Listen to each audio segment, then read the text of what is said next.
If you are a fan of Breaking Bad, if you are a fan of Better Call Saul, the makers of Breaking Bad have come up with a new TV show called Pluribus. What does that mean? Literally translated as out of many, one.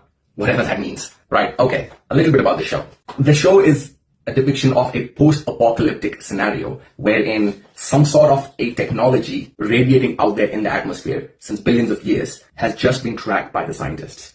Turns out it's some sort of an RNA sequence that scientists tap into. And turns out it is essentially a kind of a virus which eventually takes over the entire human civilization except for about 14 people. At this point in the show, we don't know why those 14 people could not be affected because of this virus. I'm assuming we will pretty soon. Now, typically, in the world of cinema, it's always been represented that whenever an alien species invades Earth, it's almost always negative.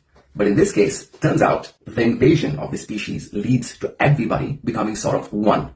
It gets rid of any sort of hierarchies in the world, essentially eliminating all the primal needs and desires of human beings to sort of dominate other people or other creatures or be violent or seek some sort of a win over the others. It's more like a sort of a hippy-dippy, love everybody kind of an atmosphere that it creates on Earth. And the question you're left answering is that an ideal world? And is that a world you would aspire to live in? Or would you take everything that's wrong with our world, yet still maintain your individuality, your memories, and choose the truth of your life, including all the sufferings, over this idea of becoming more or less a zombie whose minds have been captured by this virus and you've become sort of one with everybody? It is a philosophical question at this point.